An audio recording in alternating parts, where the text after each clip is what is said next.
किसी भी स्कूल या कॉलेज या यूनिवर्सिटीज़ में कोई बच्चा एंटी सोशल एक्टिविटी में जब पकड़ा जाता है कि आप पूरी यूनिवर्सिटी ढा देते हैं। एक तालीमी इदारा 10 साल की 20 साल की मेहनत के बाद खड़ा किया जाता है, करोड़ों रुपया उसमें खर्च होता है, उसमें जो कसूरवार है आप उस शख्स को सज़ा दें, ना चाहिए कि आप पूरे एक तालीमी इमारत को ढा कर रख दें। ये कहाँ का इंसाफ है, ये सबसे बड़ा सवाल है। और इतना बड़ा अमाउंट अगर हम लोगों के पास आ रहा होता तो हम लोग अपने पूरे दारुल उलूम के साथ यूनिवर्सिटीज़ खड़ी कर चुके होते। इन लोगों के साथ कोई इस बात का एहसास होना चाहिए कि आज तक कोई भी मदरसा किसी भी एंटी नेशनल एक्टिविटी में नहीं पकड़ा गया, और अगर कोई पकड़ा भी गया है तो कहीं से उस पर कोई भी जुर्म साबित नहीं हुआ। आजकल नामालूम कितने स्कूल, कॉलेज और यूनिवर्सिटीज़ से लोग एंटी नेशनल एक्टिविटीज़ में पकड़े जा। बात करने के लिए हमारे साथ वरिष्ठ मुस्लिम धर्मगुरु मौलाना खालिद रशीद फ़िरंगी महली साहब हैं। सर, सरकार अगर मदरसों का सर्वे कराना चाहती है तो प्रॉब्लम कहाँ है? नहीं, प्रॉब्लम कुछ नहीं है इसमें। हम पहले दिन से कह रहे हैं कि किसी को भी पैनिक में मुब्तला होने की ज़रूरत नहीं है, और इस सिलसिले में हुकूमत के ज़िम्मेदारों से बातचीत चल रही है, बातचीत हुई भी है। और कल भी जो माइनॉरिटी अफेयर मिनिस्टर हैं दानिश अंसारी साहब, वो आए थे, उनसे भी बातचीत हुई है। उम्मीद है कि इंशाअल्लाह जल्दी ये मसला हल हो जाएगा। और इस सिलसिले में हम लोग का बस यही कहना है कि जो ऑलरेडी मदरसा बोर्ड के तहत हैं, उनमें जो कमियां हैं, उनके इंफ्रास्ट्रक्चर में सुधार है, पढ़ाई के स्टैंडर्ड में सुधार है, टीचर्स को टाइम पे सैलरी मिलने का मसला है, ये जो तमाम मसाइल हैं, ये जो 16,500 मदरसे हैं मदरसा बोर्ड के तहत, उनकी पहले हालात को दुरुस्त कर लिया जाए तो ज़्यादा बेहतर है। सर, जब आप कह रहे हैं कि जो सरकार द्वारा मान्यता प्राप्त हैं या सरकार द्वारा एडेड हैं, जो सरकारी हैं, उनकी हालत ख़राब है, तो जो गैर मान्यता प्राप्त होंगे उनकी हालत तो और ख़राब होगी। तो सरकार कह रही है कि हम उनका सर्वे करना चाहते हैं, उनकी स्थिति जानना चाहते हैं, जिससे कि उनके लिए पॉलिसी बनाई जा सके, उनकी हेल्प की जा सके, और इससे जो है क्वालिटी ऑफ एजुकेशन जो है वो और बेहतर होगा। ये जो गैर मान्यता प्राप्त मदरसे हैं उनमें क्वालिटी ऑफ एजुकेशन बहुत ज़्यादा बेहतर है। और हम लोग जो ये मदरसे चलाते हैं ये अपने रिसोर्सेज से मुराद ये कि अवामी चंदे से चलाते हैं। आवाम चंदा देती है और उससे मदरसे चलते हैं। और हद ये है कि अगर आप गांव देहात में देखिए तो लोग अपना किसान गल्ला, चावल ये सब दे करके मदरसों में तालीम को यकीनी बनाया जाता है। तो जो हुकूमत की पॉलिसी है कि ज़्यादा से ज़्यादा बच्चों को तालीम दी जाए, तो कहीं ना कहीं जो लिटरेसी रेट है वो पूरे मुल्क में ये मदरसे बढ़ाने में मदरसों की सबसे अहम खिदमात है।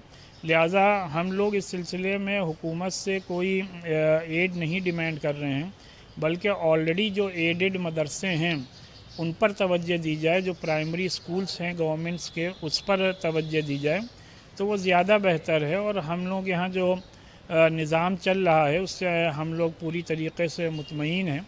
तो हुकूमत से यही बात कही गई है कि इस सिलसिले में जो भी बीच का रास्ता हो वो निकाल लिया जाए तो ज़्यादा बेहतर है। सर, आप कह रहे हैं कि चंदे से चल रहे हैं गांव के जो मदरसे हैं, जो सरकार से मान्यता प्राप्त नहीं है, लेकिन राष्ट्रीय बाल अधिकार आयोग के चेयरमैन हैं, उनका कहना है कि जो नॉन गवर्नमेंट मदरसे हैं या गैर मान्यता प्राप्त हैं, उनको 10,000 करोड़ रुपए की फंडिंग ऑलमोस्ट हो रही है पर ईयर, और उसमें से 50% का जो स्रोत है वो ज्ञात ही नहीं है कि कहाँ से आ रहा है। तो बहुत संभावना है सर कि ये जो पैसे आ रहे हैं, ये जो इसका स्रोत है वो हो सकता है कि ठीक स्रोत से ना आ रहे हों या फ़ॉरेन से आ रहे हों। और उन कुछ मदरसे जो हम देखते भी हैं कि कई बार एंटी सोशल एक्टिविटीज़ में या एंटी नेशनल एक्टिविटीज़ में उनका नाम आ जाता है उनके स्टूडेंट्स का, तो उस पर क्या कहेंगे सर?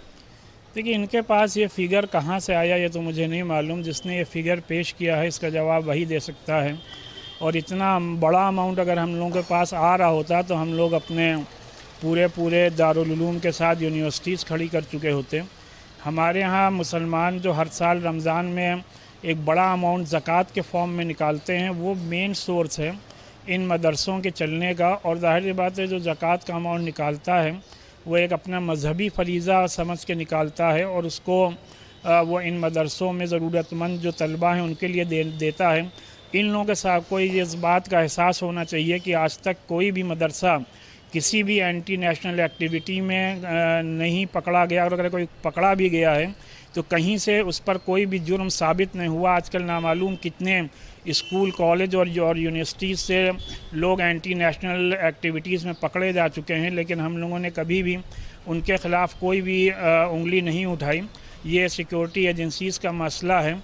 लोगों को इस बात का इल्म होना चाहिए कि जहाँ इन मदरसों का एक तरफ मुल्क की आज़ादी में सबसे अहम रोल रहा है, वहीं इन मदरसों में 90% बच्चे वो हैं जो बिलो द पावर्टी लाइन से आते हैं, और इन बच्चों को हम लोग रहने में इनकी फूडिंग, लॉजिंग और एजुकेशन कम्प्लीटली फ्री में देते हैं। और ये ऐसा नेटवर्क है जो मेरा ये मानना है कि पूरे मुल्क में सबसे बड़ा एजुकेशनल नेटवर्क है, जहाँ इतनी बड़ी तादाद में, लाखों की तादाद में बच्चों को कम्प्लीटली फ्री में एजुकेशन और अच्छी एजुकेशन दी जा रही है।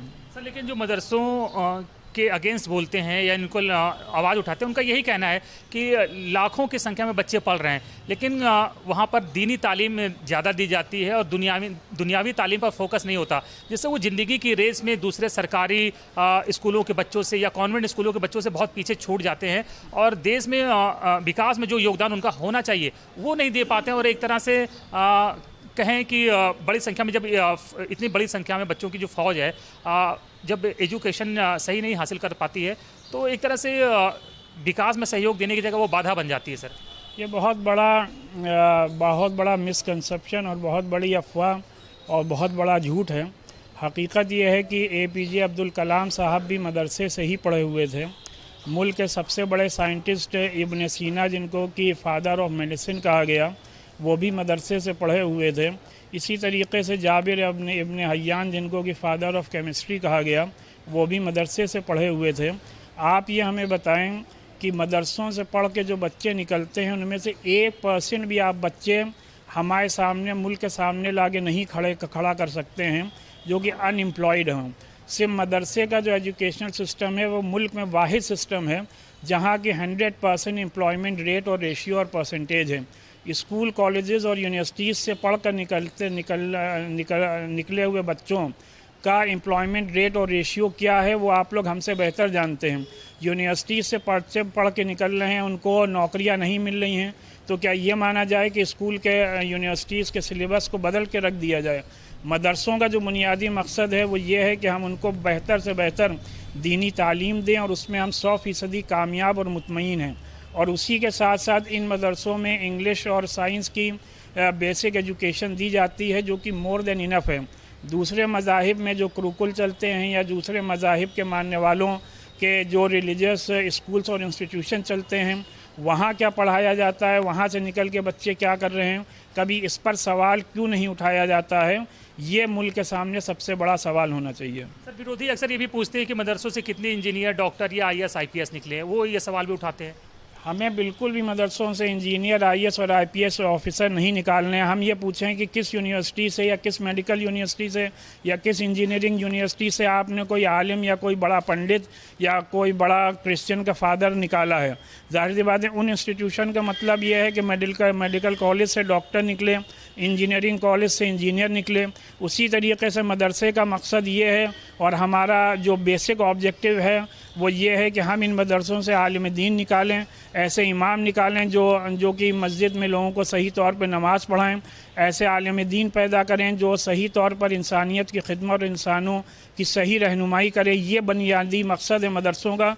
मदरसे का कतई तौर पर यह मकसद नहीं है कि हम अपने मदरसों से इंजीनियर और डॉक्टर और IAS और IPS ऑफिसर पैदा करें।